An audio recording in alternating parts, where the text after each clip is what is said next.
The iron door swung shut behind John Wesley Hardin on the morning of October 5, 1878, sealing one of the West's most notorious gunfighters inside the Texas State Penitentiary at Huntsville, where he would spend the next 16 years confined in conditions that would have broken most men.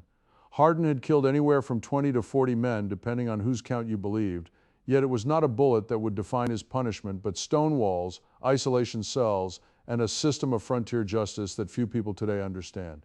What was it actually like to be locked away in a prison during the era of westward expansion, when the line between civilization and wilderness remained desperately thin? The popular imagination paints the Old West as a place where justice came swift and final, delivered from the barrel of a gun or the end of a rope, leaving little room for the messy reality of incarceration. But the historical record tells a different story entirely. As territories transformed into states and mining camps grew into cities, the institutions of law had to keep pace with populations that often doubled within months. The prison became essential infrastructure, just as vital as the railroad depot or the telegraph office, yet far more revealing about what those frontier communities valued and feared. Between 1850 and 1900, more than 70 penal institutions were constructed across the Western territories and new states, each one a laboratory for testing how American society would handle crime, punishment, and rehabilitation in a region where every assumption about order had to be rebuilt from scratch. Before we go deeper into what those men and women experienced behind bars, consider joining the community of viewers who dig past the myths to uncover the documented truth about frontier life, because the real history is always more surprising than the legend, and there is far more to this story than any single episode can contain. The earliest Western prisons were barely distinguishable from the landscape around them.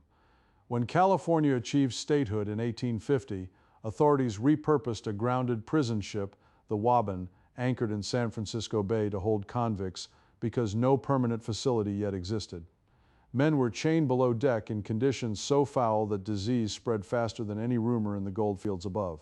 Within 2 years, the state opened its first land-based prison near San Quentin Point, a cluster of wooden buildings surrounded by a makeshift stockade where guards feared escape attempts almost daily.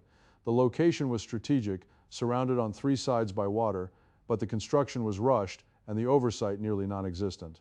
Convicts slept in open halls with no separation by crime or temperament, which meant a horse thief might bunk next to a murderer, and a teenage pickpocket could spend his nights listening to men plan revenge against the witnesses who had testified against them. The work assigned to these early prisoners was not rehabilitation in any modern sense. It was extraction. California prison officials leased convict labor to private contractors who needed cheap, expendable workers for stone quarries, brick kilns, and the brutal task of building the very walls that would contain future inmates. At San Quentin, prisoners cut sandstone blocks from the cliffs and hauled them up steep inclines in all weather, their ankles shackled, their hands blistered raw. The logic was straightforward and cruel in equal measure. The prison had to pay for itself, and the labor of criminals was considered the only asset they possessed. Records from the 1850s show that injury rates among convict work gangs exceeded those in commercial mining operations, yet there was no workman's compensation, no reduction in sentence for injury, and no legal recourse for men who had already forfeited their rights. As more territories organized formal governments, they faced an immediate problem. Building a prison required capital that most frontier budgets simply did not have.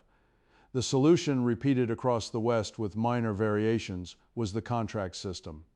Territorial legislatures would authorize a penitentiary, then lease its operations to a private contractor who agreed to house, feed, and supervise inmates in exchange for total control over their labor. The contractor made money by hiring out convict crews to railroads, mines, ranches, and construction firms. The territory offloaded the financial burden and could claim it had established law and order. Everyone benefited except the prisoners themselves, who became commodities traded on an open market for human effort. In Wyoming Territory, the penitentiary at Laramie opened in 1872 as a 2-story building designed to hold 60 men. Within 3 years, it held more than 120. Cells measured roughly 6 feet by 8 feet and housed 2 or sometimes 3 inmates who slept on wooden pallets with a single wool blanket each, even when winter temperatures dropped below 0. The heating system was a wood stove at the end of each cell block, which meant prisoners near the stove sweltered while those at the far end shivered through the night. Food was basic and irregular: corn mush for breakfast, beans and salt pork for the midday meal, bread and coffee for supper. Fresh vegetables were almost unknown. Scurvy and dysentery were common enough that the prison hospital, a converted storage room with 4 cots, was never empty. Discipline in these institutions was a carefully calibrated exercise in humiliation and pain. Guards carried leather straps, and flogging was the default punishment for infractions ranging from talking during meals to refusing a work assignment. The lash was applied in increments: 10 strokes for minor violations, up to 50 for attempted escape, but there were refinements that left no visible mark. Prisoners could be confined to the dark cell, a windowless compartment below ground level where men were locked in total darkness on a diet of bread and water for days or even weeks. Others were subjected to the yoke, a wooden beam fastened across the shoulders that made sitting or lying down impossible, forcing the wearer to stand until the punishment period ended. Some wardens preferred the ball and chain, an iron weight attached to the ankle that had to be dragged everywhere, turning every step into an ordeal and marking the wearer as someone who had tested the system and lost. Women, though far fewer in number, were not exempt from incarceration, and their experience reveals dimensions of frontier justice that complicate the standard narrative. In the 1870s and 1880s, female inmates in Western prisons were often housed in sections of male institutions with minimal separation, sometimes just a locked door and a single matron for supervision, convicted of crimes ranging from prostitution to murder. These women existed in a legal and social limbo. Rehabilitation programs, rare as they were, focused almost exclusively on men. Women were expected to perform domestic labor, cooking and washing for the male population, which placed them in proximity to precisely the environment society claimed to be protecting them from.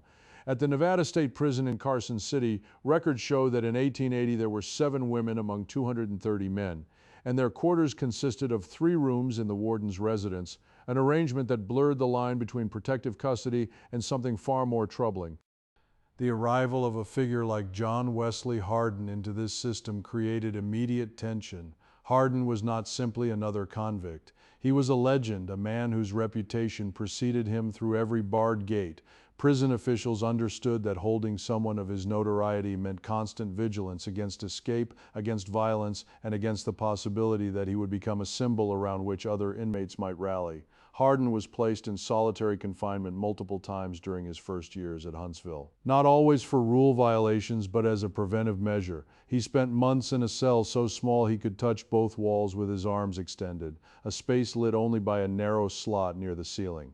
Yet Hardin adapted in ways that reveal something unexpected about the nature of imprisonment in that era. He read voraciously, studied law, and eventually gained enough knowledge to file legal briefs on behalf of fellow inmates. His transformation was neither complete nor entirely sincere, but it demonstrated that even in the harshest conditions, some prisoners found ways to assert agency. The prison also became a site of ethnic and racial sorting that mirrored the hierarchies of frontier society. In the New Mexico Territorial Prison at Santa Fe, opened in 1885, the inmate population reflected the region's complex demographics. Hispano-locals, Anglo-newcomers, Native Americans, Chinese laborers, and African-American soldiers dishonorably discharged and convicted of crimes. The administration assigned labor and privileges along racial lines with little pretense of equality. Anglo prisoners were more likely to receive clerical jobs or positions in the prison library, while Native and Hispano inmates were sent to the quarry or the fields. Records are incomplete, but surviving logs indicate that disciplinary measures were applied unevenly, with non-Anglo prisoners receiving harsher sentences for the same infractions. The prison did not invent these prejudices, it simply concentrated and formalized them within a controlled environment. Escape attempts were frequent, desperate, and often ingenious. On the night of September 18, 1887, 7 inmates at the Colorado State Penitentiary in Canyon City used tools smuggled from the blacksmith shop to cut through the bars of their cell, overpowered a guard, and made it beyond the outer wall before alarms sounded. The ensuing manhunt involved pauses on horseback, telegraph alerts to every town within 100 miles, and rewards posted for their captured dead or alive. 6 were recaptured within a week.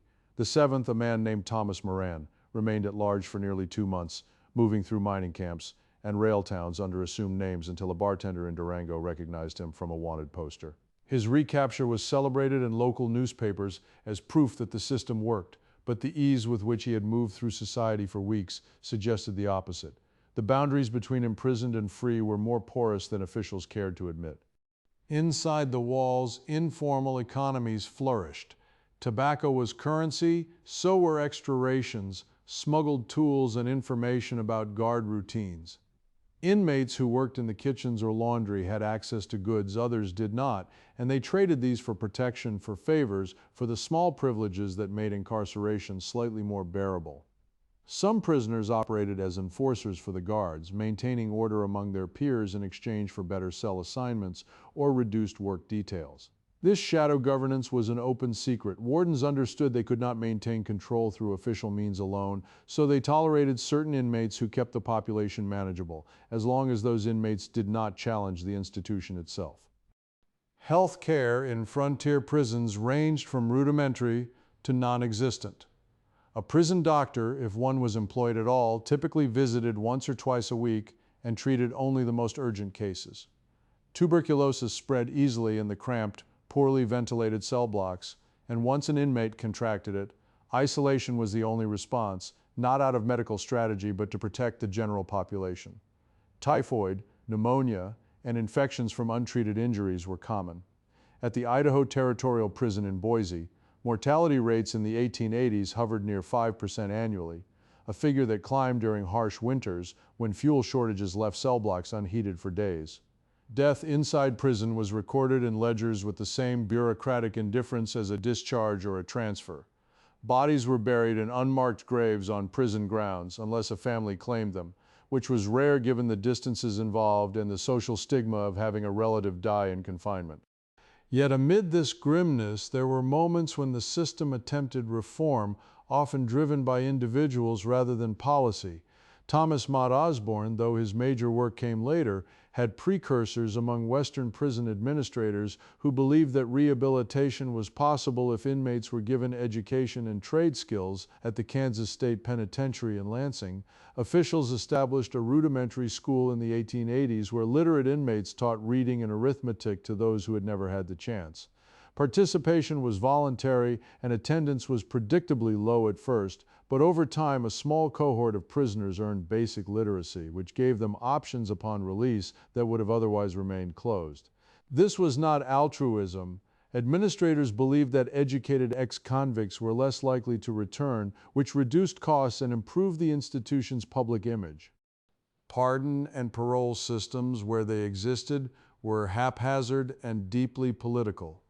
Territorial governors held the power to commute sentences or grant clemency, and they exercised it based on factors that had little to do with justice. Family connections, public opinion, media pressure, and even personal sympathy could influence a decision. In 1893, a young man named Harry Tracy was serving time in Colorado for burglary when his sister, a schoolteacher, launched a letter-writing campaign to the governor, presenting her brother as a victim of circumstance who deserved a second chance. The governor, facing re-election and eager to appear compassionate, reduced Tracy's sentence. Tracy was released, and within 2 years he had committed a string of robberies across the Northwest, eventually becoming one of the region's most wanted outlaws. The case became a cautionary tale cited by law and order advocates who argued that leniency only enabled further crime. Prisons also functioned as theaters of state power, especially in moments of social upheaval. During labor strikes in the 1890s, Western prisons received influxes of union organizers and striking workers convicted under hastily passed laws against conspiracy or incitement. These men were not career criminals. They were miners, railroad workers, and mill hands who had challenged corporate authority and found themselves swept into the penal system as a result. Their presence changed the character of some institutions. At the Utah Territorial Prison, a group of convicted strikers organized educational sessions on labor rights and socialism, turning their cell block into an impromptu political seminar. Guards broke up these gatherings, but the ideas circulated nonetheless, passed along in whispered conversations during exercise periods and written on scraps of paper hidden in mattresses. The architecture of these prisons reflected evolving ideas about surveillance and control. Early facilities were simple enclosures, but by the 1880s, designers began adopting the radial plan. a layout where cell blocks extended like spokes from a central hub, allowing guards to observe multiple tiers from a single vantage point. The Montana Territorial Prison at Deer Lodge, completed in 1871 and expanded over subsequent decades, embodied this approach. A guard stationed in the rotunda could see down every corridor, a panopticon effect that created the impression of constant observation even when manpower was limited. Prisoners internalized this surveillance, modifying their behavior not because they were always watched, but because they could never be certain they were not. John Wesley Hardin's eventual release in 1894 marked a turning point not just in his life, but in how frontier society understood punishment and redemption. He walked out of Huntsville after serving nearly 17 years, a middle-aged man in a world that had changed radically during his confinement. He passed the bar exam and attempted to establish himself as a lawyer in El Paso, Texas, but his past shadowed every step. Former outlaws rarely found genuine reintegration, and Hardin was no exception. Within a year, he was drinking heavily, involved in dubious schemes and courting trouble. On August 19, 1895, he was shot in the back of the head while playing dice in the Acme Saloon, killed by a lawman settling an old grudge. His life after prison lasted less than 18 months, a bitter coda that raised questions about whether the penitentiary had reformed him, merely contained him, or destroyed whatever chance he might have had at a different ending. The long-term consequences of the frontier prison system extended well beyond individual lives.